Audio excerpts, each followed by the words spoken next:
அண்மை செய்தி. கள்ளக்குறிச்சி அருகே நடைபெற்ற சம்பவம். உளுந்தூர்பேட்டையில் டேங்கர் லாரி மீது கார் மோதி விபத்துக்குள்ளானது. கள்ளக்குறிச்சி மாவட்டம் உளுந்தூர்பேட்டை அருகே ஆக்சிஜன் டேங்கர் லாரி மீது சொகுசு கார் ஒன்று வேகமாக மோதியது. இதில் சொகுசு கார் மோதிய காரணத்தால் டேங்கர் லாரியின் டீசல் டேங்க் சேதமடைந்து சாலையில் டீசல் ஆறாக கொட்டிய காட்சிகளை நீங்கள் பார்த்து கொண்டிருக்கிறீர்கள். அந்த டீசல் லாரியின் டேங்கில் உடைப்பு ஏற்பட்ட காரணத்தால் அங்கே டீசல் தேங்கி நிற்கிறது. தீ விபத்து ஏற்படக்கூடிய அபாயமும் தற்போது நிலவுவதாக செய்திகள் தெரிவிக்கின்றன. கள்ளக்குறிச்சி மாவட்டம் உளுந்தூர்பேட்டையில் டேங்கர் லாரி மீது கார் மோதி விபத்து ஏற்பட்டிருக்கிறது. இந்த கார் டேங்கர் லாரியின் டீசல் டேங்க் மீது மோதியதால் டீசல் டேங்க் உடைந்து அந்த டேங்கில் இருந்த டீசல் அனைத்தும் வெளியானது.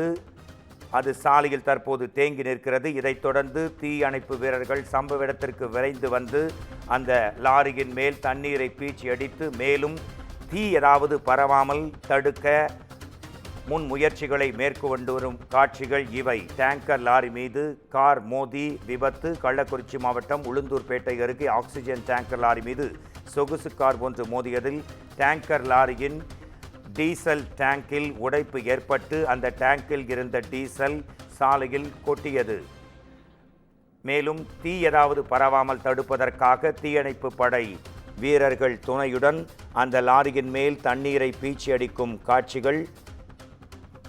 இந்தியன் ஏர் ப்ரொடக்ட்ஸ் என்ற அந்த டீசல் டேங்கர் லாரியில் விபத்து ஏற்பட்டிருக்கும் காட்சிகளை பார்க்க முடிகிறது. கள்ளக்குறிச்சியில் உளுந்தூர்பேட்டை என்ற இடத்தில் ஆக்சிஜன் டேங்கர் லாரி மீது சொகுசு கார் ஒன்று பயங்கரமாக மோதியது.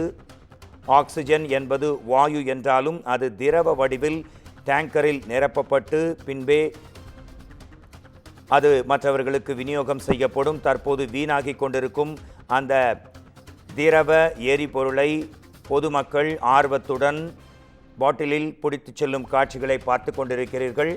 இது குறித்து நமது குமுதம் செய்தியாளர் இளையராஜா தரும் தகவல்களை கேட்கலாம். கள்ளக்குறிச்சியில் உளுந்தூர்பேட்டை என்ற இடத்தில் டீசல் டேங்கர் லாரி மீது கார் மோதி டீசல் டேங்கர் அது உடைப்பு ஏற்பட்டு அந்த டீசல் தற்போது நெடுஞ்சாலையில் கொட்டி கொண்டிருக்கிறதை பார்க்க முடிகிறது. தீயணைப்பு வீரர்களும் தீ ஏதாவது பரவாமல் தடுக்க ஏற்படாமல் தடுக்க அதன் மேல் தண்ணீரை பீச்சுகிறார்கள்.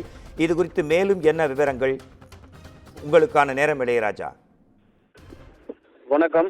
பாண்டிச்சேரியிலிருந்து டேங்கர் லாரி ஒன்று ஆக்சிஜன் ஏற்றிக்கொண்டு திருச்சிக்கு சென்றது. இந்த லாரியை கடலூரை சேர்ந்த பிரகாஷ் என்பவர் ஓட்டி வந்தார். இந்த லாரியானது கள்ளக்குறிச்சி மாவட்டம் உளுந்தூர்பேட்டை அருகே உள்ள சேந்தமங்கலம் ஜிஎஸ்டி சாலையில் சென்று கொண்டிருந்த போது பின்னால் சென்னையிலிருந்து தூத்துக்குடிக்கு அதிவேகமாக வந்த கார் லாரியின் வலது பக்கத்தில் உள்ள டீசல் டேங்க் மீது மோதி விபத்துக்குள்ளானது. இந்த விபத்தில் 2 வாகனத்தின் ஓட்டுநர்கள் படுகாயமடைந்தனர். விபத்து நடந்த இடத்திற்கு அந்த பொதுமக்கள் படுகாயமடைந்த ஓட்டுநர்களை மீட்காமல் லாரியின் டீசல் டேங்கில் இருந்த வெளியேறிய டீசலை போட்டி போட்டுக்கொண்டு பிடித்ததால் பெரும் அதிர்ச்சியை ஏற்படுத்தியது. தகவல் அறிந்து சம்பவ இடத்திற்கு வந்த திருநாவலூர் போலீசார் டீசல் பிடித்த பொதுமக்களை விரட்டி அடித்தனர். தொடர்ந்து தேசிய நெடுஞ்சாலையில் டீசல் ஆறாக ஓடியது. தீ விபத்து ஏற்படுவதற்கு முன்பு தீயணைப்பு துறையினருக்கு தகவல் தெரிவிக்கப்பட்டு இந்த விபத்தின் காரணமாக சென்னை திருச்சி தேசிய நெடுஞ்சாலையில் போக்குவரத்து பாதிக்கப்பட்டது. தொடர்ந்து போக்குவரத்தை சரி செய்து வந்தனர். மேலும் விபத்தில் சிக்கிய வாகனங்களை அப்புறப்படுத்தும் பணியில் போலீசார் ஈடுபட்டு வருகின்றனர். இந்த விபத்து குறித்து திருநாவலூர் போலீசார் விசாரணை மேற்கொண்டு வரும் சம்பவம் பரபரப்பை ஏற்படுத்தியுள்ளது. நன்றி இளையராஜா, உங்கள் தெளிவான விவரமான தகவல்களுக்கு நன்றி.